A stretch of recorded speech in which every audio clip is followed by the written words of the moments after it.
I would say I need to like coin this phrase. I don't know what this framework is, but there's something that I have observed where we have launched so many features that are totally unique to us that other platforms that we compete with just don't have.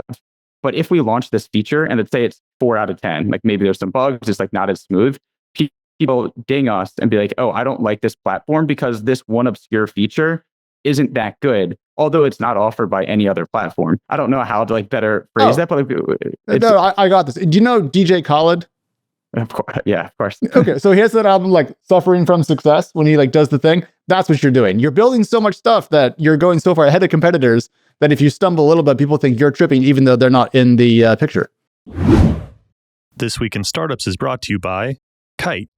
Looking to get out of the city? Rent a car with Kyte. Kyte delivers rental cars to your door. No counter, no lines, no hassle. Download the Kyte app today and use code JASON to save 10% on your first rental. Atlassian. From MVP to IPO, Atlassian for Startups provides your team the right tools to plan, track, and collaborate on work. Head to Atlassian.com/startups/twist to see if you qualify for 50 free seats for 12 months.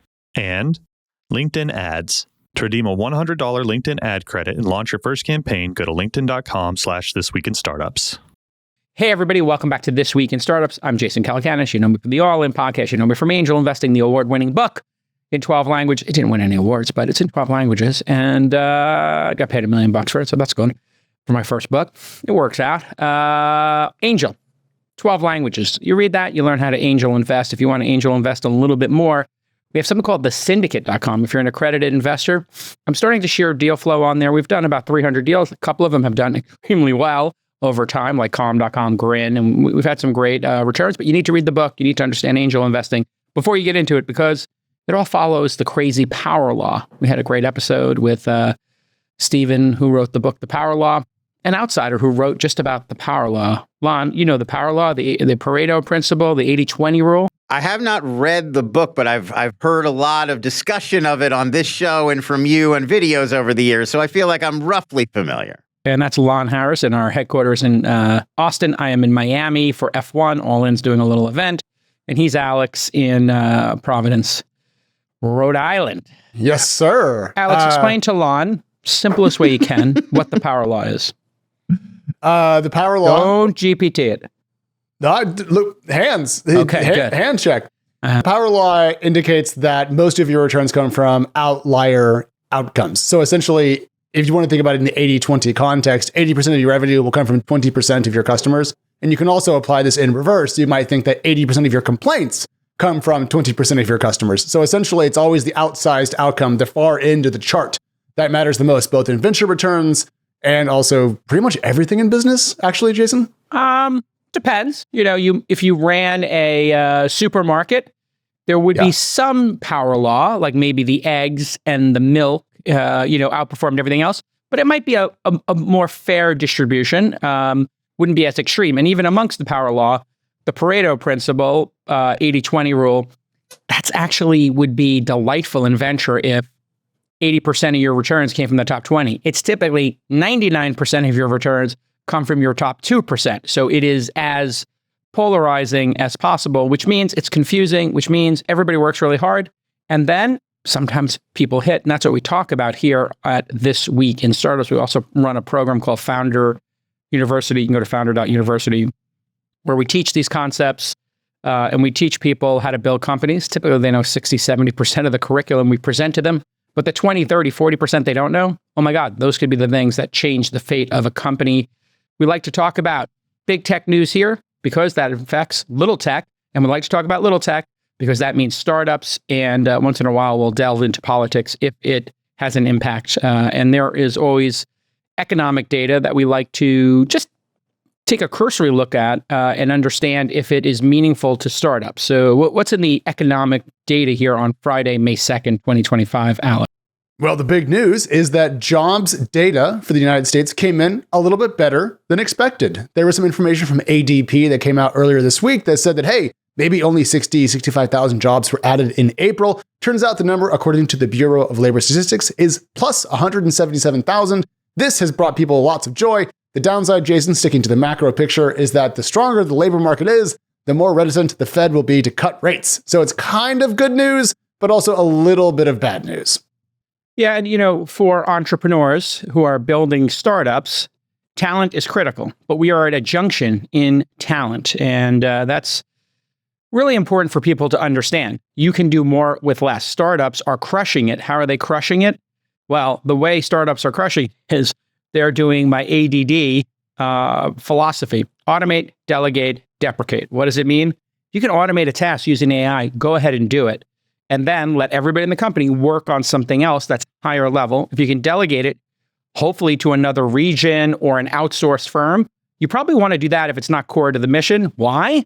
Well, if you delegate it, you can focus on what is core to the mission. The example might be, if you worked in a restaurant and you had this great, amazing Michelin-starred restaurant, yeah, you might want to go dive for scallops if you couldn't get them and you happen to have scallops, and you're on the beach where the best scallops in the world are, but you might be better served finding the best scallops, sourcing them from an outside vendor, and then having them dive for scallops. Silly, stupid example.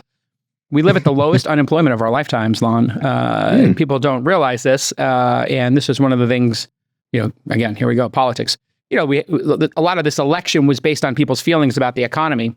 One feeling that is absolutely incongruous to reality in the United States is the employment. There are so many jobs available here at great rates. However, Americans always want something a little bit better, and they may not want a certain class of jobs, and the jobs might be in regions where they're not, and they're unwilling to move. But there's a reason why everybody wants to come here. It's because we have 4% unemployment. Only caveat to that, Lon, is if you look at labor participation, labor participation is at about 63%, peaked under Clinton, about 69%. Alex loves pulling up the Fred chart of this as well to make me look smart. But you can see in the unemployment, just, I think we're looking at the history of unemployment data. Of course, people are going to debate, do you trust data? Are you X-Files? Do you think that somebody is, cloning people or lying about the data? The reality is the data is directionally correct. 62% right now? 62.6% April 2025. You can actually see COVID very clearly. And what's interesting about this chart, I think, is that we were at a bit of point of stasis before COVID hit. It was actually trending back up after some declines after the Great Recession. But right now, if you look at the edge of this chart, it's actually trending down, which I'm going to start asking this. Are we seeing AI show up in these numbers? Maybe, No. maybe. Okay. That to me is suspicious. Too soon for that. I think it will, but you have to understand 63% of the workforce population is a pretty big number. You would have to have millions of jobs replaced by AI. And then if there were millions of jobs, it would be in certain categories. Again, talking about the power law, it would be drivers, it would be cashiers, it would be retail, and having robots serve people. So if it was happening acutely, you would have groups of people fighting AI in the streets, in the unions, et cetera. So until we see that, it's probably not having yet. What's in the news? All right, Jason, one thing you mentioned another couple episodes ago was people mimicking trades. People out there trying to say, hey, Pelosi's doing this or Jay Call's doing that. Well, one of these companies called Dub just announced that it raised a $30 million Series A. Now, I'm going to tell you about the company and the investors and everything else first, but I have a very important thing to point out before we get to that, which is that the founder took the world's best photograph. And I'm going to share this, and I want you guys to get me feedback on how excellent this headshot is. Observe. Here we go. Yes, This is very nice. a 1980s school photo style, like crazy background, crazy lights, Neon serious background. looking guy. I love that. That is actual swag, I believe, as they say. I think the addition of the Steve Jobs turtleneck with the rest of the aesthetic is a very nice touch. You got to admire that. I know the people who do Pelosi Tracker, and that's called Autopilot. And Autopilot basically mimics people's trades. And I guess their concept is you would pay to subscribe to that. So if I was a more active trader, you would then, every month I might give my trade, and I would say, oh, I'm putting money into KDEF, and this is why I believe Korea's got really smart people. Samsung, what is it, Hyundai, like a lot of hardworking people in an interesting region of the world. And they're good at physically building stuff, and they make hardware and they make software. Kind of reminds you of America, industrious, 1950s, 60s aesthetic, I think, or, a culture in terms of wanting to grow and build stuff. So I kind of like the people, I like the place, and I like the category. And as Tony Stark said, Dad did it. We do it. I'm going to keep doing it. Selling weapons. It's all good. So autopilot's the other one. If you travel a lot, you got to deal with renting cars. It's just a fact. It can be slow, confusing, and most of the time, the experience is stuck in the past. It takes an hour to rent a car, 2 hours to rent a car. And I recently became aware of a really cool startup called Kyte, Kyte. With Kyte, instead of going to a dingy desk tucked into the bowels of some airport parking garage, a car is delivered right to you. That means you can get a new, professionally maintained car brought to your door without dealing with the lines. And I use this. Many of you know I moved to Texas. I'm in Austin. And I was in the Bay Area. I was going to be doing a lot of meetings. I was going to be traveling around. I needed a car. All my cars are in Austin now. So I popped out the Kyte app. Bing, bing, bing. I had my car waiting for me at SFO, and I avoid waiting around. Kyte doesn't do extra fees. It operates in large cities around the United States, and I've used it in both LA and San Francisco and love it. Here's your call to action. Download the Kyte app or book online at kyte.com. That's kyte.com. Go ahead and download the app now so you have it ready to go. Use the code Jason at checkout. You get 10% off your first rental, which could be significant. Don't forget to use the code Jason. Download the app, kyte.com right now. All right, so Dub raised $30 million. It's a Series A led by Notable Capital and Neo, which we mentioned on the show because of their Neo Scholars program just a couple episodes ago. Oh, yeah. Jason, the company claims 1 million downloads. Now, that's not a DAU or MAU number, but the company's still pretty young, so I'll let that slide.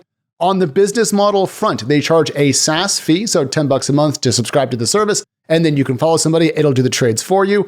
And I dug through their FAQ, and Jason, this one's for you because I know you're a big Robinhood guy. They do, I believe, also get revenue from payment for order flow, the original impetus behind Robinhood's amazing growth. So I think this is one to watch.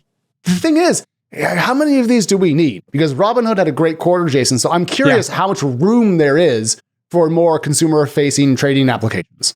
It's basically what Autopilot's doing, except I think they actually make the trades for you here. So whereas I think Autopilot doesn't make the trade for you, they want to work with Robinhood, et cetera.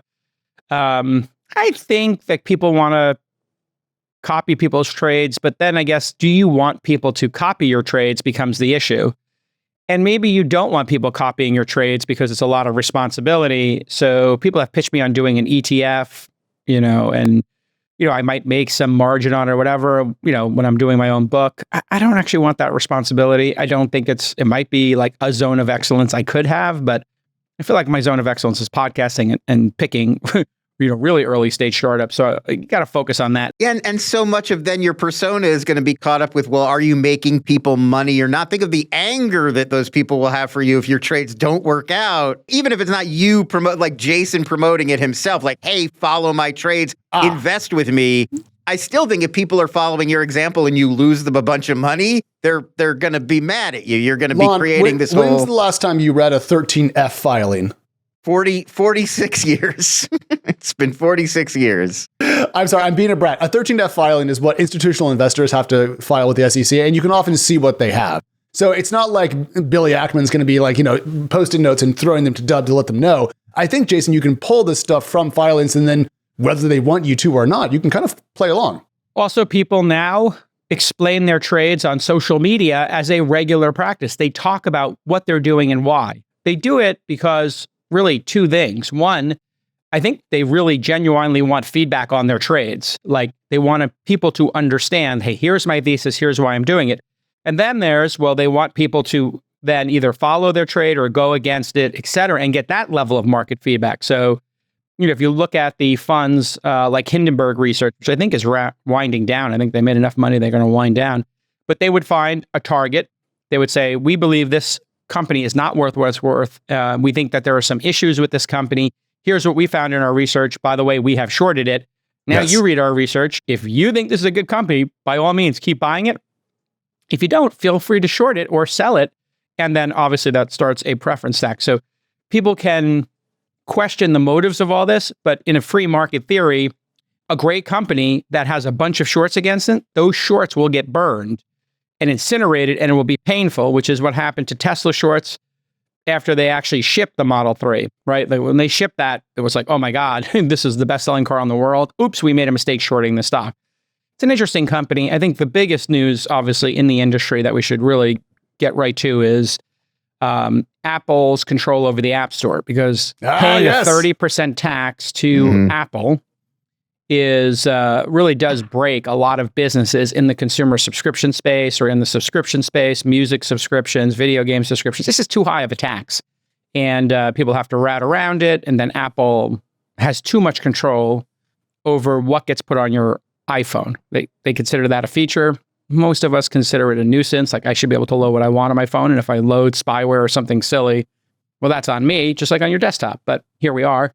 What's the news with the App Store ruling that just came down? This all kicked off with Epic Games suing Apple over this. Now, there was kind of a split decision from one court. The Supreme Court declined to step in, so that ended up holding Jason. And so Apple responded to the court telling it to open up its App Store policies and allow for people to send customers to the internet and so forth by inventing a new tax, which is that if you send people to, I don't know, jasonsapp.com, Apple still demanded a 27% cut instead of a 30% cut, which was 10% less.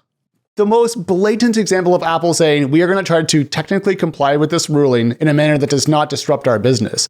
Well, this week, the judge came back and said, you guys are being quite bad. I'm annoyed, and you have to knock it off.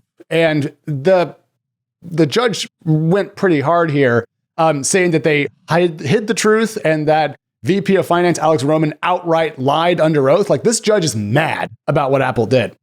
So the news is that now you can send people to your website to check out there, which means that effectively all revenue you can generate now on the iOS App Store is higher margin because you're not giving 30% of it or 27% to Apple, which means, Jason, my thesis is that now any company that distributes via the iOS App Store, which is a lot of startups, is now inherently more valuable. So to me, this is a very bullish moment for startups because you can now build and sell on mobile phones to the most valuable customers, iOS compared to Android, and not have your face ripped off by Cupertino. 30% is a big take. Stripe takes 3%. Apple has an argument to get paid some amount for being a digital retailer. They will handle promoting your app in the App Store. They'll handle, making sure that all the apps in the App Store have been checked for viruses and malware, and that they hit a certain standard and that they have a certain level of decorum. They're not spying on you. They're not checking your location. They're not, so there are valid reasons for Apple to get a cut of revenue through the App Store for maintaining a great App Store. Just like a retailer, they might not put anything on their shelves. They might not put clothes that will light on fire when they're on your kids, God forbid. And they're like, yeah, we want fire resistant, or we want non-GMO, or we want no hormones in the milk at Whole Foods, for example. So should Whole Foods, for running that building and for making sure that the food in Whole Foods hits a certain standard, should they get compensated? Of course. Really, the question here is the amount of the take rate. Nobody begrudges 3% to Amazon, to Visa, to Stripe, right? There's some margin in there. Nobody would, if you were selling a physical item in a physical location with people in it, would say, okay, yeah, we'll make it for $5, you sell it for 10. The question really is the amount here, and it really does break economics. I saw this up close and personal with many of our startups who would tell me their revenue, and then I'm like, oh my God, we're profitable, and oh my God, our customer acquisition cost is 50, and you're selling the app for 70, so we made $20. And they'd be like, oh, bad news. Actually, you got to take 30% of the 70. We're actually making $49 when people go through the App Store, and we're acquiring people for 50, so we're losing $1 every time somebody buys the app. This is going to give more room for CAC, which is going to be good for ad networks because people are going to be able to spend a little bit more money. Jason, CAC, for folks who don't know the acronym? Customer acquisition cost. Yeah. So, you want to buy ads, like everybody sees ads on TikTok or YouTube or Google search or Facebook Meta, etc. Hey, go buy my app. There's like a whole formula that goes in. What's the lifetime value, LTV? What's the customer acquisition cost, lifetime value? Hey, do people sign up for year 4 or 5 or 6 of your app? Spotify, probably yes. Netflix, probably yes. Your fitness app, your dance app, your learn to play guitar app, maybe not. Maybe people keep those for 2 years on average or 3 years. So the stickiness of the app really matters too. Couldn't happen to a nicer company. all right, if you're shipping a product or rolling out an update, you're building a company, you need to be organized, right? We know that. Atlassian has exactly what you need to streamline your work and smash your goals. And the Atlassian for Startups program is packed with all the tools you need, like Jira, where you can track every task, sprint, and bug. That's the industry standard. Confluence, another industry standard for team collaboration and documentation. And of course, Loom for quick video explainer creation. Now, Loom is really brilliant. My team started using Loom on their own. They started paying for it on their own. Why? They wanted to get credit on the investment team for communicating to me, the general partner of the firm, why they wanted to invest in a company. So they would do a Loom where they recorded over a recording of an interview they did with a founder or visiting their website and going through why they want to invest in a company. And this was so great for me. I would be skiing in Japan. I would be on a flight to New York to see my parents. And all of a sudden I get a notification from one of my team members, hey, watch this Loom. And I get the link for the Loom. I click it, and then I can put comments at any time. So it's like doing a conference call, but on my time, asynchronously. And I can communicate right there on the video. Also included in Atlassian for Startups is Compass, Jira Product Discovery, Bitbucket, so much more, all powered by Atlassian Intelligence. That's their built-in AI. Atlassian software helps companies like Canva, Cloudflare, and Rivian keep growing and keep innovating. Whether you're brainstorming on sticky notes or scaling to the big leads, Atlassian is here to accelerate your startup's growth. Check out Atlassian for Startups, where eligible startups get up to 50 seats for free for 1 full year. That is absurdly generous. Why can they be so generous at Atlassian? Because they're the standard. Atlassian is the standard, and they are generous to startups because they were once a startup. I remember meeting them 20 years ago in Australia. What a great company. Head to Atlassian.com/startups/twist for complete details. How close to 30 would you let Apple go before you got mad? I would, and now this is going to seem even more cutthroat, I would have a preferred partner program that gets you marketing and top-level distribution for 30% cut, and then I would have the standard cut be 10. And would you recommend to startups that you back, average case, I know there's always exceptions, to go for the 30 or the 10 in that dichotomy? Depending on what Apple does for you. So now you would be forcing Apple to go above and beyond just making sure that, the marketplace is generally clean and has standard rules.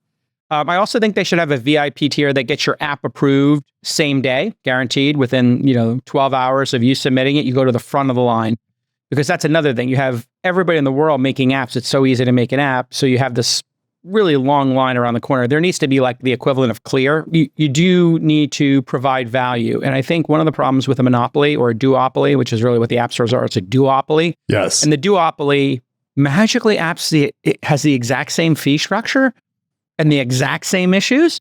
It's very strange. Like, wait, Google Play has the same rate as Apple? Huh. You would think in a competitive market that there would be some Maybe Google argument. would say, I'm going to give 15% and maybe get more app developers to launch better versions over there. So this is where Lena Khan, I was going to say, if only someone at the FCC were willing to take on these antitrust situations. Well, this goes back to tactics. This feels, and if you go and you price fix, which many people did for drugs and other devices and everything on a golf course, and you're like, what are you charging? Like $8.99. Like, what are you charging? $9.99. $8.49 seems like a pretty good price, or $8.39. It's like, yeah, okay. Yeah, and we'll keep it between those two numbers. You want to get a beer in the clubhouse, so I play $100 a hole. Like that's how this stuff goes down, I think, is people just sort of, even if it's not explicit, they kind of lightly trend towards this. And that's a tactic where you could say, hey, we're going to launch an investigation because you have the exact same number here. And we would like every piece of information you have on how you came to that number. And we want you to record every conversation and give us all that. And by the way, we're going to send 3 lawyers over to meet with your team because it's the exact same number. And then people might get the idea like, hey, maybe, you should be more competitive with each other instead of price fixing. And price fixing and price dumping are very specific tactics that are easily determined by behavior as opposed to future competition, which I never liked. But this is great. I would love to see Financial Times, Economist, Wall Street Journal. When you open up the app, it just says, go to our webpage and sign up. And do they need the extra revenue, man? Now more than ever. We talk about this in a media context, but I'm more excited about like small game developers who can now generate so much more money from their application. the vibe coder who's building their first app and will now keep all the money maybe all the money that they make. I mean, to me, it's the little guy that wins here at the expense of all of our 401ks because everyone holds Apple stock. This is all being done because of Epic Games, the makers of Fortnite. Am I correct? Right. Yes, correct. Sir.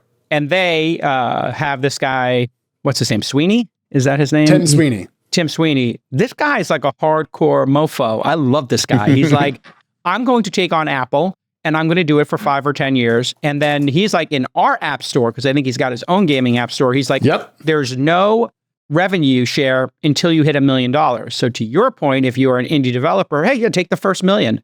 That would be like Substack or another subscription service saying, or Stripe saying, yeah, until your account hits 50,000, the first 1,500 in fees, that's on us. If you break 50, then we'll charge you. Or Substack saying, hey, Alex, your first $100,000, we know you're an independent journalist. We're not going to take any of the 10% until you hit 101,000. You'd be like, I love this company. Interestingly, the Steam store, like the video game platform Steam, that's the opposite. They take a 30% cut of all game sales, but if your sales exceed 10 million, they reduce their cut to 25%. And if your sales exceed 50 million, they reduce your cut to 20%. So you get to keep more money if you're already making a killing. But if you're an indie developer, you lose 30%. They do that because they can. Yes. Yeah. And because Steam, you can list your game on Steam or not. Yeah. And that's the difference here between the Apple situation, the Steam situation, and Jason, I would actually say the supermarket example. Because if I want to go to Whole Foods, I can also go to Trader Joe's or any place my car will take me. But on Apple's iOS platform, I only really have one option. You have no choice. Yeah, right? No choice. So the other option would be to force Apple to allow other app stores. I think that might have happened in Europe. That might have been part of one of the European settlements that they're going to have. I think on Android, you can load an alternative app store, and some people do. And I think this is also where cooperatives, I know this sounds silly, but I think cooperatives where, everybody says, I'll give 1% of my revenue to this nonprofit organization to run an app store across all the platforms that is, governed by vote, by, this board that represents small, medium, and large size app developers. Something like that consortium could be a great counterpoint here. But this is all impacting startups on brass tacks and on their profit margin. So if you can get people to sign up on your website, you should certainly do that. And that's what a lot of people wind up doing is they do all their marketing, all their advertising, come to our website, sign up at our website, and they just really kind of bury the App Store subscription. We mentioned Lena Khan earlier, and I was going to troll Jason with a Studio Ghibli style Lena Khan hero portrait with a halo. It took several iterations to get this done, Jason, but just because I've been doing it in the background, I present to you our Lord and Savior. It's Lena Khan. Oh, there she is. Oh, there she is. There she is. I mean, I don't have any personal, I know. What's the word? Personal animosity? I know animus or animosity? Animus is what I would use. Animus. Okay, I'll go animosity, animus, any either of those. Towards her as an individual, other than she cost me a lot of money. So other than effing with my paycheck, I think she's great. I think she seems like a wonderful person. But she killed M&A in the country, and she's really screwing up the ecosystem. I'd say she's the number one reason that venture capital in our country, she was the number one challenge to venture capital in the world. Well, first they came for the billionaires, and now they're coming for the centimillionaires. Who's next, Lon? Pretty soon it'll be us. Well, I was just going to say... and the employees of every company who can't get bought and shuts down. I'm tweaking you. I will say, I think that image looks... that's a little bit more like Fist of the North Star Lena Khan than Studio Ghibli, but... I'm reference that 5 people in the audience anime reference. But all right, what do we got next? Let's get through this. All right, so I want to talk about a startup acquisition, Jason. A company called Fivetran bought a company called Census. Now, if you're not familiar with these two companies, that's because they work deep in the backgrounds of the enterprise data movement game. Now, Fivetran, you may have heard of and mentioned, everyone listening, because they were valued at $5 or $6 billion back in 2021. When they raised a nearly $600 million Series D. So an absolutely huge company. Now, Census does something very specific, which is called reverse ETL. ETL stands for extract, transform, load. They do the reverse of that, taking data out of, I believe, data lakes and putting it into software applications. Turns out that's a whole business, and now they've sold. We don't know the actual dollar amount of the transaction, but the company Census was last valued at $630 million as a post-money valuation in 2022. My thesis, Jason, is that because Andreessen Horowitz backed both of them, this is probably a marriage of convenience, but I wanted to ask you if I'm being too cynical about this smushing. Hey, founders, I want to share with you an experience I love. It's when I get an ad that is relevant and not some nonsense. Like the other day, I got an ad for a fund management platform, and it was like a new one I'd never heard of. I clicked on the ad because, well, I manage 4 venture capital firms. We scheduled a call with them, and it was amazing. How did this happen? Well, I was on LinkedIn because I like to share links from the podcast, This Week in Startups, right on LinkedIn. In fact, we live stream to LinkedIn 3 days a week, and we get a great audience over there. And I happened to be presented with this fund management platform, and it was a direct hit. Talk about hitting the bullseye. If you're in business and you're making a product or service, it's really hard to find customers in the business-to-business space, and doing B2B advertising is hard, but LinkedIn makes it so easy because, their tools let you target people by job title, industry, company size, and more. So this fund management platform obviously was looking for people in venture capital who had a fund size and a number of people, maybe 10 people, maybe 50 people, and they found me. They got me. They split the arrow, boom, right on target. And there's 2 things you really need to know about LinkedIn going into 2025. First, they broke 1 billion members, and 130 million of those billion are decision makers, and 10 million of the billion are C-level executives like myself. Where can you get to those people? It's really hard. And the second thing you need to know, LinkedIn makes an impact. B2B marketers report 2 to 5 times higher return on ad spend, or ROAS, return on ad spend. You should know that acronym. Compared to other social platforms, 79% of B2B marketers say LinkedIn is the best platform for paid media. LinkedIn's going to let you build the right relationships. It's going to drive results, and you're going to reach your customers in a super respectful business environment. It's not a place where people are dancing around, saying inappropriate things, or debating politics. Nope. LinkedIn equals business. Business equals LinkedIn. Start converting your B2B audience into high-quality leads today. We'll even give you a $100 credit on your next campaign. Go to linkedin.com/thisweekinstartups to claim your credit. That's linkedin.com/thisweekinstartups. Terms and conditions do apply. If you have 2 partners at a firm and they both are having coffee and it's like, this company's thriving, doesn't have this other company's feature set, that company is less than thriving. And let's say it lost its founder, went on to do another company, or has competitors that are, nipping at its heels because everybody discovered it's a really great market, or maybe it reached its natural audience size. The venture capitalist has to come up with a result for that company. What are the possible results when you hit year 15 in a venture fund? The venture funds are typically 10 to 12 years in lifespan. When they hit 15, you kind of want to wrap it up, folks, and shut that fund down. And what that means is there might be 5 stragglers, companies that still exist, they're making $1 million a year. What happens in those situations? The investors encourage the founder to sell the company or buy back their shares for $1, or a third party might come along and say, we'll buy the 17 names in this fund for $1. Then, if that fund was a 5X fund, then those 17 investments, if they were 1 million each and were 17 million, you get the tax benefit of that loss against the gains. And in order to realize that, though, of course, you have to sell it. So you sold those 17 million in investments for $1. Now you got 16,999,999 in losses that you can take as LPs, as you're supposed to do. That's the name of the game in America, right? Losses offset the wins. And then that person who's buying all those shares is going to hope maybe in that 17 million somewhere, there's $1 million that will pop out of it, or they could even get a paid a fee. So they're going to buy it for $1 and you're going to pay them a fee for a year to wind them down or something to facilitate that transaction in some way. So that's typically what happens at end of life. In these cases, it could also be Andreessen Horowitz hosted a retreat for their founders. The 2 CEOs were hanging out at the bar at night. They vibed and they came to this conclusion on their own. So all of those are possibilities. And with the larger the firm, the greater the chance that they have their fingers into multiple pots. So the idea of non-investing in competing companies seems to be going away for the Andreessen Horowitzes, the Lightspeeds. They seem to have so many different funds that, they may have angel invested or seed invested in something, and then the growth team invested in the competitor, or one of their old investments bought a company and then suddenly started competing with a company that they never invested in, or they launched the same product. So the industry's changing, and these large funds are now so big that they're kind of becoming private equity-esque. They're even doing this move where they're looking to buy companies.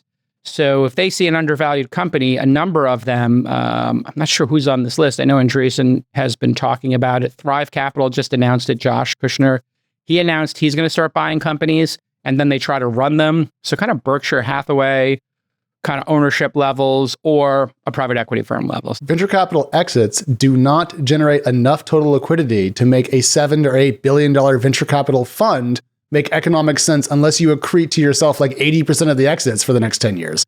So I think it makes a lot of sense to see probably lower IRR expectations for larger checks, and also some private equity things rolling over deals between funds, and also, yes, buying stuff and being more experimentative. In this case, Fivetran's doing very well. They announced, Jason, last September that they surpassed 300 million ARR.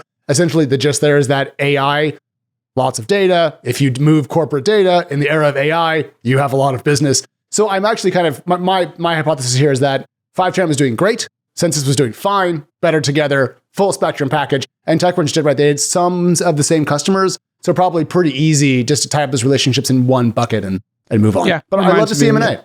Yeah, it's great. It's and this is what I'll call single and double M&A. This is not even past. I don't think this is past the $1 billion mark.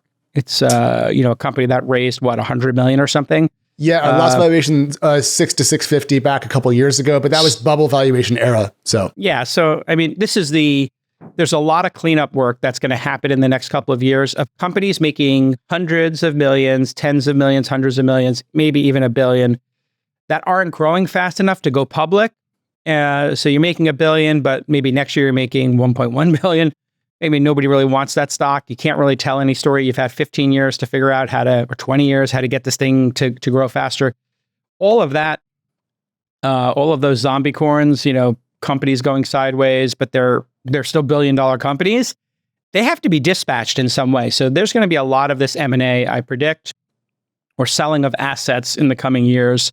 And, singles and doubles, like I've always talked about, kind of make the industry work, because they give LPs like little bits of hope, dribs and drabs of, little distributions that build confidence that, oh, there's really an industry here, as opposed to a 4-year, winter has arrived and everything's frozen. What else do we got? Did you see my Uber Starbucks tweet I sent to you? Yes, I saw the Starbucks. Let's get into this one, because I'm in a. I'll find it. Hang on.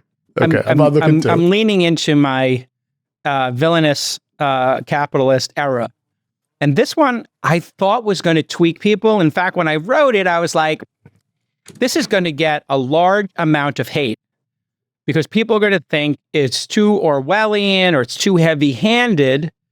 But I watched these people on.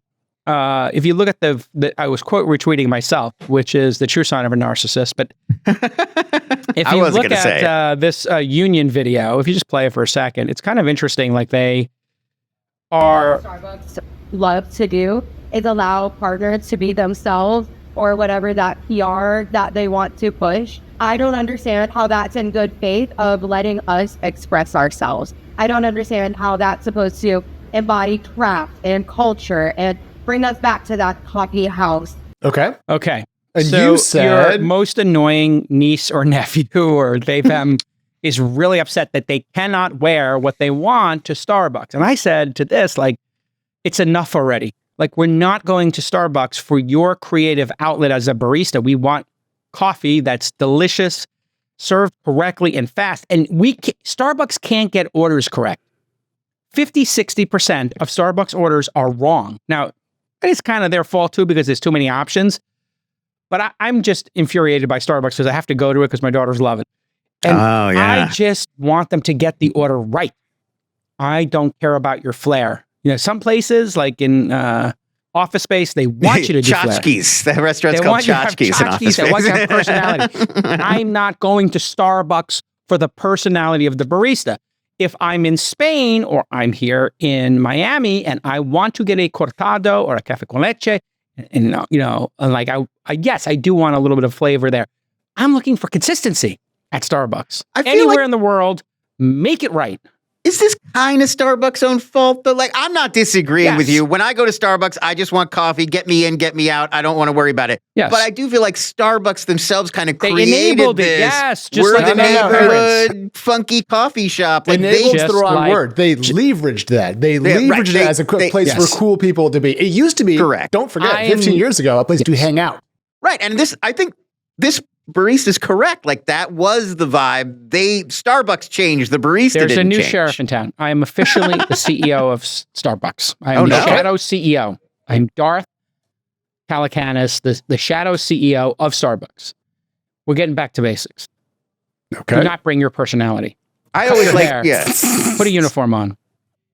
Yes, sir. No, sir. Yes, ma'am. No, ma'am. Yeah. Is that acceptable, ma'am? And here's my idea. I can break this union. I can break these individuals and get this back on track. Darth, this is my Sith Lord era. And I thought this would tweak people. But look at my follow-up tweet. This is my plan. You order, because I love the Starbucks app. I use the Starbucks app. It's great because you can skip the line. You guys use the Starbucks app? Absolutely. Ever? Absolutely. It's great because the promise of the Starbucks app is faster, better, cheaper. I'm going to get my drink faster. It's going to be better because you're not going to make a mistake. And it's going to be cheaper because you can give me some rewards. Correct. I'm putting an Uber rating on not only every order, but every beverage, just like DoorDash and Uber Eats and Lyft and everybody else does. And that feedback will go back to the entire team at that Starbucks in aggregate. Because you don't want, like, they know your drink, Lon. So if they're like, this cherry macchiato with 3 extra egg yolks in it, they're gonna be like, that's Lon's drink, or whatever nonsense you're ordering. I don't. 1,200 calories. You've seen me order coffee. I just like an Americano. Black Americano. No, that's what this is. Black Americanos are the absolute way to live. It is a legit order. I'm going to tell you guys that. If I'm not getting cafe con leche, I'll get a flat white. I'll get a cortado. I'll get an Americano sometimes. I'm all in on keeping it simple. But now imagine, so you get the aggregate. Okay, as a team, today we got rated this. Yesterday we got last week we got rated this. You can measure it. You can manage it. Great. Here's where it gets really interesting. I want you to rate every drink. How is every drink? Then we're going to fire the people who get poor ratings, obviously. But I'm going to encourage people. Hey, you gave it 5 stars. You said it was great service. Would you like to give a tip or an additional tip? You gave $1. Want to say something nice to the barista? Pick one of these choices. Want to add an extra $1? Go right ahead. And then put a picture of that person. I didn't put this in the tweet, but put a picture of that person if they opt into it, or, if that's the standard, whatever. And just a sentence about the person. So again, like bringing your whole person to work. Oh yeah, meet Lon. He's a screenplay writer and his favorite drink is Americano. Just a little something to kind of guilt you into giving that. And then if you're amongst the top 20%, you get equity in Starbucks, you get RSUs, you get stock. And take this from an entitled group of lunatics who have been over generations distancing themselves for the purpose of Starbucks. Better, cheaper, faster, quality, no mistakes, hot, not cold, cold when I want it cold, not lukewarm. Make it right, keep it tight, and then give them equity. Carrots and sticks, folks. You have to bring this to Starbucks. I feel like they, like ever since the founder left, Charles Schultz, like Howard Schultz, right? Howard Schultz, yeah. Charles Schultz is the peanuts guy. The peanuts guy, yeah. Similar things. They tried to make people happy with basic stuff. And ever since he left, they just have been involved in so much shenanigans, not focused on what matters. Yeah, I feel like, to me, and this is me personally, but the viral secret menu, millions of ingredients and all these drinks, like I really, that was the beginning of the end. It's enough already. Guys, we're starting to sound a little bit like Old Man Yells at Cloud. Yes. Because Jason said something very important earlier in this segment that undercuts our entire point here. Oh. And guys, I drink more coffee than I should. I drink a lot of fancy coffee. You're up to 5 drink cups a day? I mean, 4? I would say no less than 5. Ooh, that's a lot. I start early and I've got small children. Cup 3. That's too much. That's too much. I mean, I have a coffee and a Red Bull on my desk right now. Get those numbers up. Those are rookie numbers. Those are rookie numbers. But here's the thing. We are talking about what we would like to see from Starbucks. Yes. Jason said something earlier. I wouldn't go, but my daughters love it. That's why the secret menu. That's why the flair and the tchotchkes. That's why they want you to have a multi-frap, whip, cold foam, whatever. I like Mark Maron's old suggestion. You need 2 lines. You need the people who are there for fun, and then the hardcore users. Like that's all I'm trying to say. That's not a bad one. That I think that's the like a window or a little side where if you're just getting a black coffee, a drip coffee, a cold brew, just go right there. You get your fix and you're out. And if you want dragon fruit boba with caramel whip or what, you go to the other side. All right, we got anything fun in Reddit or Blue Skies Falling? Any of these great bits and reoccurring segments we have? There was one Reddit thing that we had flagged the other day that we have not talked about. Okay. In a post to r/ChangeMyView, this is the subreddit where you can go debate things, convince people to come around to your point of view. Moderators this week informed the community that researchers from the University of Zurich had been conducting a scientific experiment on them. Without telling the moderators, without telling the community, researchers from the University of Zurich were posting AI-generated comments on CMV, ChangeMyView threads in an effort to study how AI could theoretically be used to change people's minds. Let me guess the results. I'll tell you the experiment. 13 bots posted close to 1,500 AI comments to the subreddit. 1,500 over the course of just a few months. That's a lot. They're looking at how, because if you're a Redditor and somebody's post on ChangeMyView changed your mind, you give them what's called a delta. You give them like a thumbs up. This post actually changed my mind. Okay. So they're evaluating the rate of deltas awarded to AI posts versus human-generated posts. Like, how did AI do at changing people's mind versus human responders? You know what? I have an AI in my life. His name is David Sachs, and he is actually an AI in some ways on like the Ukraine. Right. The war in Ukraine. Putin just fed in all of his data. He just keeps feeding in, but there is something to not giving any room for disagreement and just pounding the same points over and over. It's a debate tactic. So the bots were stalking the post histories of the Redditors to whom they were responding, learning about them, and thus crafting arguments specifically designed to appeal to those people. Correct. Okay. So, Jason. Also the bots were hallucinating. So sometimes they would make up arguments that were not true. All right. It's obvious to me. I don't know the results of the study. I do know that the study occurred. I got to think this might be, I wouldn't say 100 times, but I could see it being 3, 4, 5 times more effective. Wow. Than a human.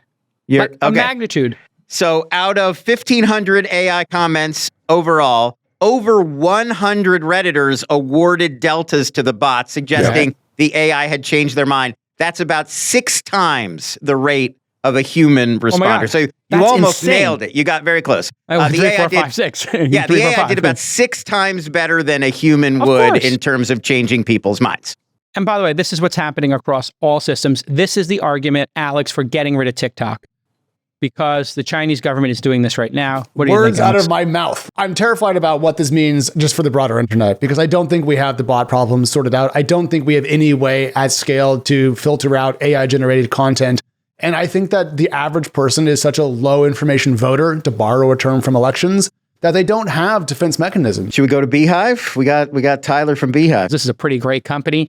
I love their product, and it's a super competitive space they're in. Tell us who you're interviewing on today's show. I'm interviewing the indefatigable Tyler Denk from Beehiiv, which is a Substack competitor, a little bit different. We talked earlier in this show about a cut of revenue that an app store might take, or Substack. Substack 10%, Beehiiv, just a SaaS company, built-in advertising stack, interesting boost features, lots to dig in. Lots to dig in. Let's go.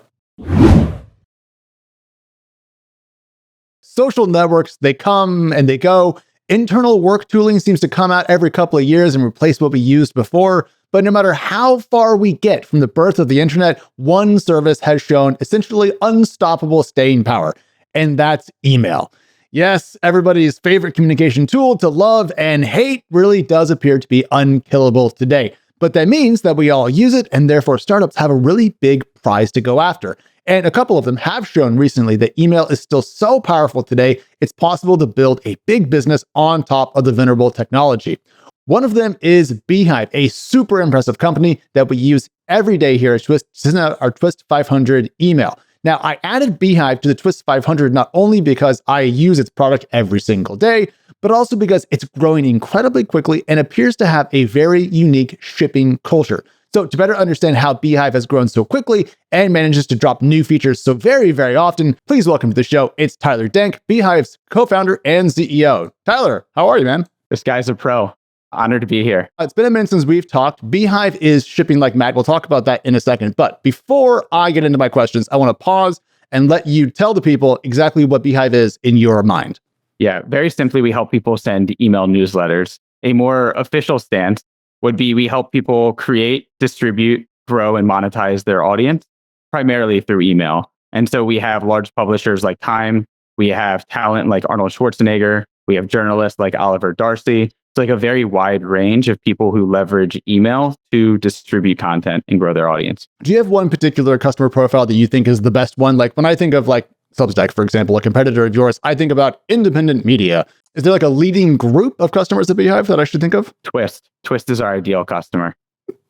Well, we do send out 5 to 6 emails a week with you guys, and it's very, very smooth. One thing I do get in response from Beehiiv Corporate is a lot of notes about boosts and potential ad deals. And that brings up the fact that Beehiiv has a multi-part revenue strategy and has had for a long time.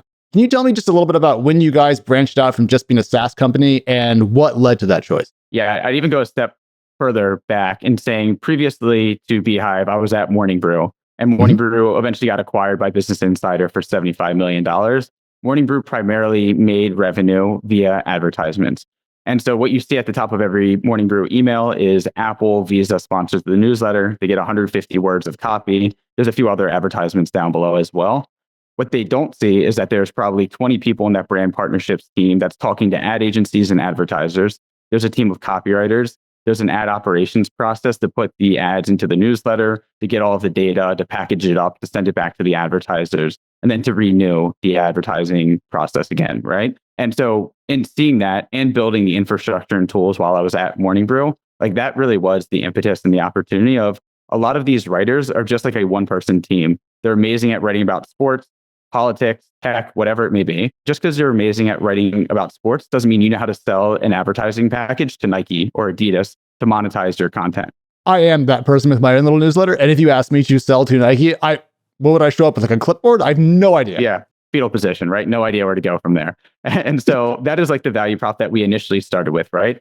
We didn't launch the ad network day one because, as you know, building an ad network, you need scale, you need impressions. Absolutely. We can't go to Nike and say we have 7 email newsletters on our platform that send us 30,000 people. Like they won't pay attention. Now we do 2.5 billion impressions a month. And so it's enough where you can go to Nike, Netflix, HubSpot, Roku, which are a lot of the advertisers on the platform, and say, we can identify your target audience and get it in front of them in a medium that's less twitchy than TikTok or Instagram, and like a proven platform and medium that works, which is email. And like inversely, as the content creator or publisher, you don't have to talk to the brand representative at Nike or Netflix, but you still monetize and get the reputation of having these big time brands in your newsletter. So it really is a win-win-win in the sense of advertisers get this long tail of audience, publishers get premium advertisements without doing the work. And then we obviously take between a 10 and 20% cut as being kind of like the facilitator in the ad network. And just for the other founders out there, has that 10 or 20% cut, is that grown into a material chunk of Beehiiv's revenue, or is it more of a sweetener to the greater pot? We're about 70% on SaaS revenue, 30% on ad network. So it's a growing part of the pot. Obviously, we started 100% SaaS. A third is not small. That's a real chunk. 5% would be a sweetener. 10% is real. 30% is chunky. Now, Tyler, where do boosts fit into this? You guys have another way of driving revenue at Beehiiv, not just SaaS, not just advertisements, but also, well, explain boosts probably better from you than me. Yeah, Boost also was born kind of from the Morning Brew experience. I ran growth at Morning Brew, and one of the best channels for us finding other email subscribers was, go figure, people who read emails.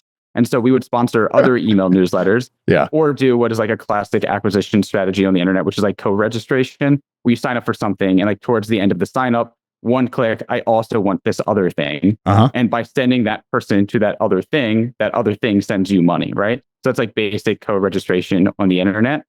that was always a huge growth strategy for us at Morning Brew. And I wanted to systemize that and make it available to like a wider network of people within Beehiiv.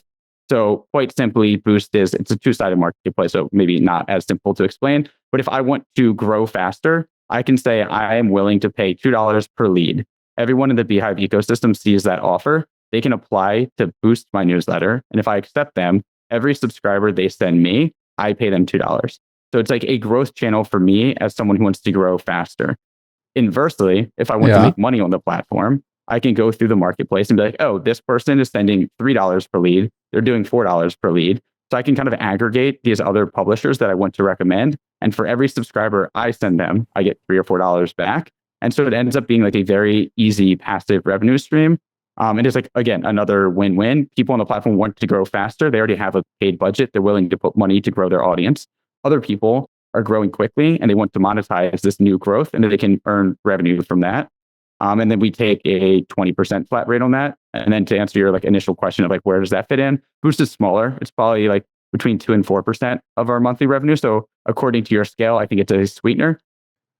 To be clear, that's the scale I made up during this chat. That's not my absolute hardcore mental model, but 30% like definitely was big. And 2 to 4%, I would say like nascent growth business, perhaps. Yeah. I mean, it serves both sides of the marketplace really well. And it's non-negligible revenue for us. So I think that's actually more important that it serves a function than like bottom line revenue for us. Yeah, it's probably more contra churn than it is plus revenue. Like for my personal newsletter, Big Desk Energy, like I have which I read, by the way, month growth budget. I hope you read this morning. This morning's was good, I thought. I have not read. I have not read this morning's. I am slightly under the weather, so I'm behind on I think 65,000 emails. But keep going. Yeah, it's all good. You could have lied and said yes, and we would have kept on rolling. But I appreciate the honesty. Yeah, once a Boy Scout, always a Boy Scout. I think is the way that works out. Yeah, but like for me, right? Like I actually depend on the Boost network to grow. I think it gives me between 2,000 and 3,000 additional readers per month. So like, yes, it's not like driving tons of revenue for Beehiiv bottom line, but it serves a function for our users and it's net good. And ultimately, we just want our users to succeed. Also, it's kind of cool that you're putting up your money to use a paid service on Beehiiv because it actually works for you. You wouldn't be putting up $5K a month on that if it wasn't a good use of your money, frankly. So that's an endorsement. And maybe something we get to later. But yes, me being a user of the platform, I do think is one of like the key competitive advantage that like I'm in the weeds building this newsletter as if I am just an ordinary user. And people like to say like, oh, but you're the CEO, you know how everything works. I publicize everything that I do so anyone could do it. But yeah, I do think that helps build a company. So definitely cool. You guys have a multi-part revenue strategy, has helped grow the business very, very quickly. I was going back through your ARR milestones. You said you came within a couple million of 20 million ARR last year, shooting for 30 million this year. So a company at scale. But was there any loss of focus by having a multi-part revenue strategy early? One thing we hear a lot from folks out there is that founders need to be laser focused on their ICP and their revenue plan. So talk to me about the balance between adding revenue lines and staying focused. Yeah. So going back to us like needing to hit some level of scale before we even like started building the ad network, I think we didn't start building it till like 18 months into the business. Okay. So like day zero, the plan was always like, we are going to build like a SaaS business. We are going to layer an ad network on top of it and go multi-revenue stream. But like we didn't start building or doing anything behind that vision for 18 months. So focus for the first 18 months. I'd say it's hard then splitting like what I like to describe to the team is like, it's hard enough to build one successful business. What excites me the most about Beehiiv is I actually think we're taking two massive home run swings and a successful SaaS platform that can serve being a website builder, a newsletter builder, automations, like everything that we do as like an ESP, in addition to building a globally scaled ad network, which is an entirely different set of problems. And they're both so interconnected that one not doing well also impacts the other. So we're kind of taking two big swings here. Well, it seems that when we talk about this, the SaaS revenue is pretty easy to understand, but the other stuff makes it better to be on the platform. So to me, it probably drives customer loyalty. Also, it's probably a good selling point to bring people over. So it doesn't actually feel that distracting per se. It feels actually more complementary to helping people grow, stay on the platform, and also get bigger so they buy more of Beehiiv services. So I guess in retrospect, it looks very well threaded. I presume it was tricky to build, but it looks great from the rear view mirror, Tyler. I would say I need to like coin this phrase. I don't know what this framework is, but there's something that I have observed where we have launched so many features that are totally unique to us that other platforms that we compete with just don't have. But if we launch this feature and let's say it's 4 out of 10, like maybe there's some bugs, it's like not as smooth, people ding us and be like, oh, I don't like this platform because this one obscure feature isn't that good, although it's not offered by any other platform. I don't know how to like better phrase that, but like, no, I got this. Do you know DJ Khaled? Of course, yeah, of course. Okay, so he has that album like Suffering from Success when he like does the thing. That's what you're doing. You're building so much stuff that you're going so far ahead of competitors that if you stumble a little bit, people think you're tripping even though they're not in the picture. It is just something as like a founder, I think, to be aware of though, is like once you build this reputation of like the value that you provide, there's some certain bar and threshold of an expectation of what every additional feature will offer to users. And when a user churns, they're like, hey, this one feature that just wasn't good. That's why I'm leaving to this other platform. Like that platform doesn't have that feature. And they also don't have half the other things we do. But like we got dinged for not having a 10 out of 10 experience for this net new thing that's totally unique. So that's something that I've like learned over time as we've launched more and more features. Does that slow you down in terms of, releasing things like, not in terms of building more stuff, but in terms of actually hitting go on a new feature? Have you slowed down and boosted QA to ensure that you don't have that problem? So we have boosted QA. I was QA for the first maybe 2.5 years. And I'm QA on one side, and on the other side, I'm getting DM'd by dozens of users being like, if you don't launch this feature, I'm churning next week. So I'm typically the engine that is pushing things forward against the will of like the engineering team, product team, because I'm the one that's dealing with all the customers who are saying that they need these features to continue to grow. That being said, like we've come a long way with QA and have definitely gotten a lot better. I also have a philosophy of, if you leave it up to engineers to choose like the perfect time to launch something, nothing ever launches, right? Because there's in software, there's always the ability to make something 10% better. And like the 4 features that you kind of like punted on, but it could come back into the future. And so and I think we'll get to like just the shipping velocity. A lot of it is just totally arbitrary deadlines where I'm like, hey, we are launching this next Wednesday. And whatever state it's in, like that is how it's going out. Typically engineering product QA falls in line. And I'm also okay with not perfection, right? So if we launch something at 80%, we actually get to 100% much quicker because the users will relentlessly DM me and tweet at us like, hey, this doesn't work as I expected, or this is cool, but it's missing these 5 things. And then those 5 things immediately become top of the list things to do. And then a lot of times those 5 things weren't even on our roadmap before we launched it, right? So I actually think we get to a better product, albeit a much more stressful process by shipping things at like 80, 90%. But that's kind of been our philosophy from day one. All right, I want to bring up a tweet from you that talks about the number of things you guys launched from Beehiiv in Q1. New website builder, direct sponsorships, ad marketplace, multiple sending domains, newsletter builder 2.0, blah, blah, blah. It goes on and on and on and on. But the new website builder, you guys discussed, I think it was on LinkedIn, how quickly you were iterating that product, shipping new updates to it and so forth. So I'm curious, has your QA and dev team decided to throw you out of a window yet? Or is everyone holding it together as you ship this quickly and also iterate to improve what you have released? It's a huge competitive advantage to be remote because they haven't been able to physically throw me out the window. But if we were all in the same location, I do think that they would want that. Yes. The website builder is extremely exciting to me, right? I think my philosophy and thesis on like the broader creator economy is that we're going to see a conversion or a lot of companies acquiring others and converting it to be like this all-in-one solution, right? So you've seen Circle and Kajabi, who started off primarily as courses and community. They launched a newsletter feature last week. They're kind of doing some website and link in bio things. You've seen link in bio platforms also launch email or website functionality. And so we started off primarily, we always had a website component and an email newsletter were like our bread and butter. Mm-hmm. We acquired Fivetran last summer, which was a AI native website builder. So like a website builder that competes with Webflow, WordPress, etc. And that was June of 2024. So about 9 months ago? Yeah, 9-10 months ago. And so that was like our move to say like our users are already using our extremely mediocre website builder. And all I do is get complaints from our users saying like, hey, I want to launch this custom page. I want a lead magnet. I need a splash page. And like it became very obvious that our out of the box website builder we were going up market and getting more sophisticated users who expected more out of their website. And again, our value prop is like the all-in-one. And so like, yes, you could build a WordPress website and integrate it to your Beehiiv newsletter, set up some API calls. You could set up like an embed. But like now you're managing multiple accounts and plugins and data not syncing properly. And so there really is an advantage to have it all under one roof. Especially if you're selling to writers, man. Like, I mean, no offense to us in the writing team, but it's not like I get excited about setting up a new API call. In fact, it makes me want to die inside. I just want to mess around with my commas and M-dashes. Now, the release of the website builder seemed to help contribute to a pretty banger Q1 for the company. You said that you added around 260,000 MRR, or a little bit more than $3 million of annual recurring revenue. Talking about February being better than January. Seems to be like things are going pretty quickly here. Is there one particular feature you guys dropped lately that has been the key driver, or is it more the aggregate impact of all the stuff you dropped in the first quarter?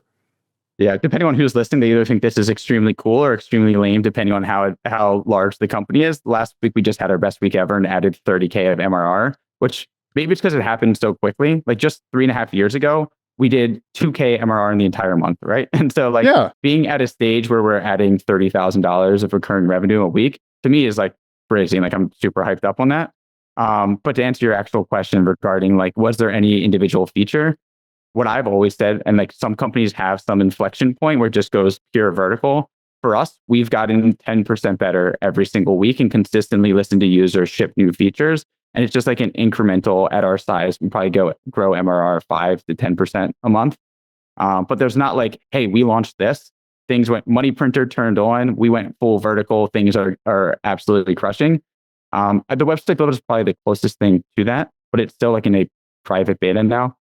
And actually, your MRR growth in January was about 6.6%, something that I know because you share more information about your company than pretty much anyone else. There's always been a handful of startups out there kind of building in public, and this makes me, as a reporter on the space, so happy and thankful. So one, thanks, Tyler. On the strategy of emailing people, listening to DMs, posting on LinkedIn, your Twitter account's super active, you are ubiquitous, Tyler.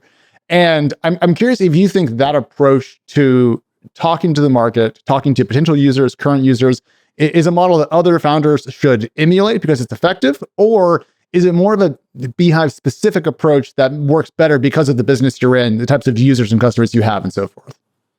I don't think it's necessarily Beehiiv specific. I do think there's a layer that like our users are content creators and are the ones that are sandwiched aside me in the Twitter feed or whatever, because they're also creating content themselves. And I don't think there's ever like a should. This is just something that there's a level of like, I get enjoyment out of it, right? Like I love startups. I love tech. I love this entire journey of building this company. And I have made countless and countless mistakes along the way and think that there's plenty of things that I wish that I had known that most founders either feel more secretive because if they're onto something, they don't want other founders, even in like other industries, to know that they have found some secret to success. Or because out of fear of like on the venture capital flywheel, they can't ever show a sign of weakness because they might not be able to raise that next big round. So they keep things very close to the chest. And what that does is it hurts other founders from benefiting from the mistakes and learnings of those founders who have been through those experiences.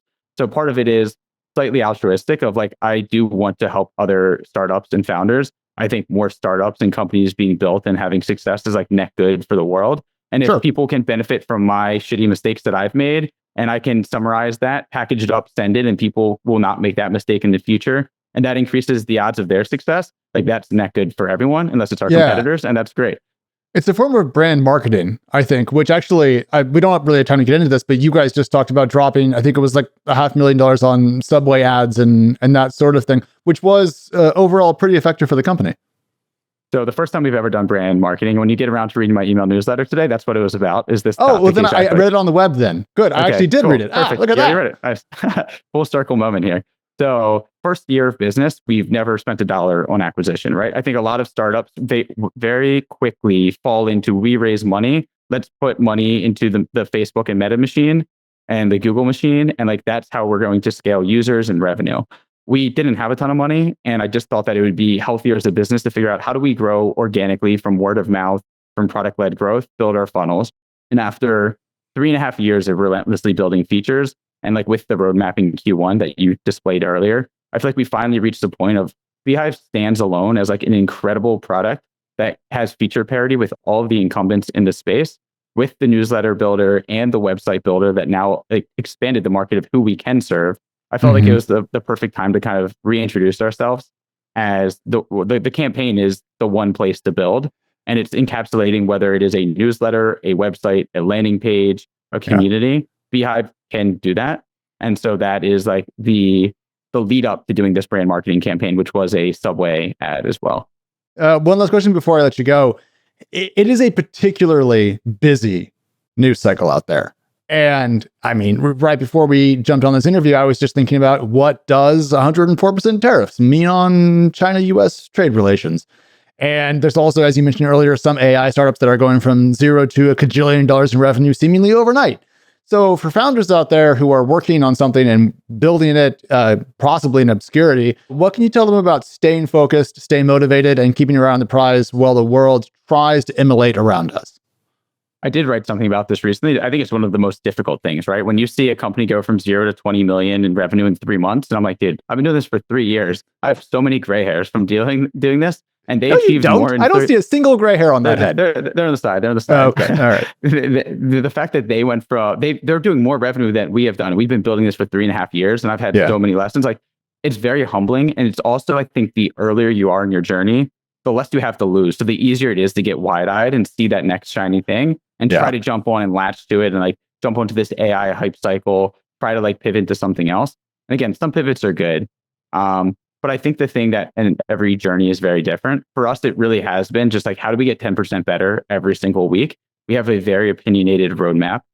We listen to users, and we do have like, we have an opinionated roadmap that I think takes up 80% of the roadmap in every given quarter. The remaining 20% is the users ultimately know best, and they will let us know when we're messing up and when they want something that we don't offer. And so we have like 20% of like flexibility to lean into user demand.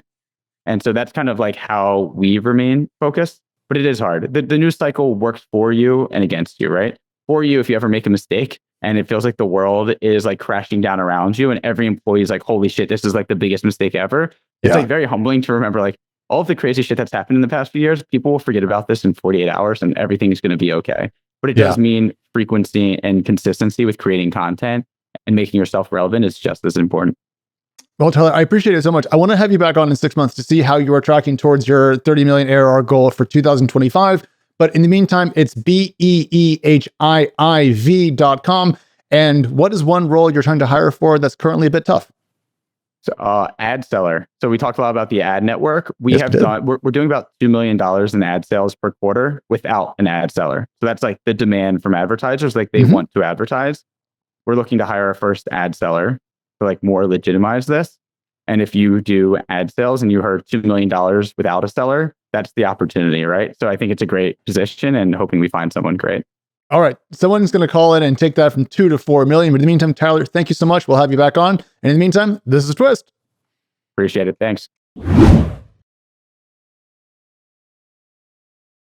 What would you say, Beehiiv, Substack, is there a number 3? I know there's that company Ghost. That is like the open source project with a hosted one. Are there any other people in that space? Because there was this thought that maybe the space of, it's not content managed, it's more like an email management system. Yeah. I was going to say extra features. Yeah. Wouldn't MailChimp be another big one? Not anymore. No, MailChimp was for marketers, really more than a subscriber list. But I mean, I'm sure they fancy them. But is there anybody? Medium, Patreon? No. Those are the other names that come to mind, but they're a little bit different. I think really it's Ghost, Beehiiv, Substack are the 3 that are pursuing the newsletter/blog with a clear focus on monetization. And I think 3 horses is a good number for that race because I think we get different approaches and different products, and I think they're keeping one another sharp. Okay, so Beehiiv, flat rate SaaS, they don't take a percentage of revenue. Substack, they take a percentage of revenue. Ghost, open source, you're going to need to be a little technical and work on that. 3 great choices for folks and a great interview from our guy, Alex Wilhelm. We'll see you all. And if you want to see the other companies in the Twist 500, go to twist500.com. We built it. It's not brought to you by exactly, but we built it using Coda, and Coda has been a sponsor of this program in the past. Coda.io/twist. Twist is the code they gave us, and they'll give you some free stuff there. And they also bought Grammarly, which is one of my other favorite products. So those 2 companies are together, but I don't know, Grammarly might have sponsored the program at some point. Anyway, I love both those products, and it's been a great way for us to try to find the top 500 private companies. Where are we at? What's the number? There's 318 in the list right now, and I have the next. I'm just pulling my spreadsheet. I have the next 16 picked out, and I have another 8 on the short list. So hopefully, Long and I can get the next 20, 25 locked in today if we finish up on time. I really think we got to look at also valuation tables, some of the other parties, and maybe what's trading actively on some of the secondary markets to fill in if we missed anybody. If it's trading on a secondary market, then it's that's a small set of 100 companies. Let's just make sure we cross-reference the secondary market companies, make sure we didn't miss any of those, because buyers of secondary shares is like one of the great indicators that they're one of the top private companies. And we'll see you on Monday. Bye.